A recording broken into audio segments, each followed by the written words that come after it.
Hello everyone, welcome to my channel. Thanks for tuning in.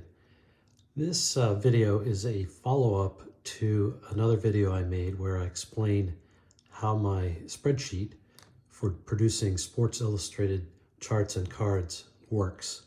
And specifically, it's a follow-up to part one, which was the picture chart generation logic.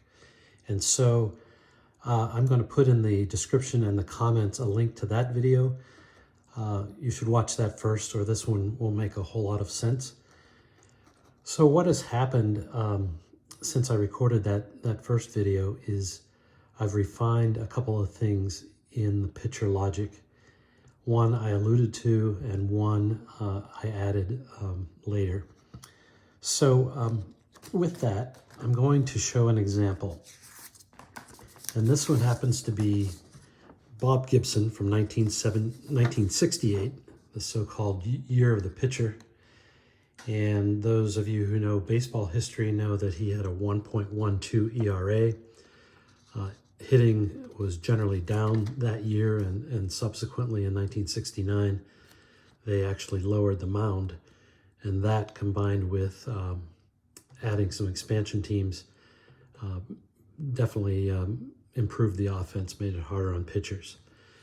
So the core of the logic of this pitcher part of the spreadsheet is that first you have to determine how many walks the pitcher is entitled to, and that's labeled number 1 here.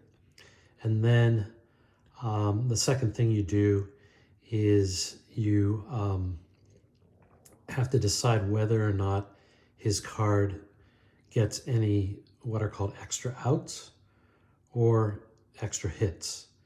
And this is a binary thing. If his batting average against was below the league average, like Bob Gibson's here, then there are extra outs that you put on his pitcher chart. And if his batting average against was above the league average, you put extra hits on the chart. And so I think I have an example here, just generally, in case you're not familiar with the game. But what you'll see, this happens to be the 1970 Pittsburgh Pirates. But you can see, if you look at Bob Veal under number 29, he has an extra hit allocation. Actually, he has 2. It's on column 29 and 39. Actually, a few people do. And then other pitchers like Doc Ellis have extra outs. So you see that on Doc Ellis 29 and 39, he happens to have strikeouts. And if you look at Luke Walker, he has lots of extra outs on his 1970 chart. So the first thing I wanted to point out here is what happens when you have these extra outs. And so what you need to do is you need to allocate them among strikeouts, groundouts, and flyouts. And so I used the Randy Cox logic to determine how many strikeouts the person is entitled to.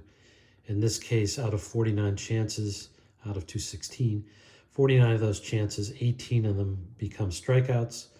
The remainder are either groundouts or flyouts. And I split these up using a groundout, air out statistic that I get from Baseball Reference. So on his chart, he gets 18 strikeouts, 14 groundouts, and 17 flyouts. So that's how that works. And that's all well and good. But then you'll come across a pitcher like Shohei Otani in 2022. And he pitched 166 innings, 28 starts, 124 hits, so well below the innings pitched. That's a good sign. And then 44 walks, which is good. I usually just mentally multiply walks by 3 and see if that's below innings pitched, and it is, so that's a good thing. And then strikeouts, 219, which is more than innings pitched. So what you do here is you see that he gets 31 extra outs, but he's entitled to 32 strikeouts. So what I've done is I've allocated all 31 of those to strikeouts. I've allocated 1 to the so-called green K, and then I've allocated none to groundouts or flyouts. This is in contrast to the Cox formula that would have only had 2 strikeouts and 30 green Ks, and then 14 groundouts and 15 flyouts.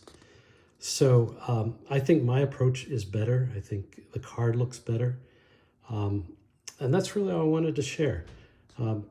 Please comment and ask me any questions, and I hope this is helpful.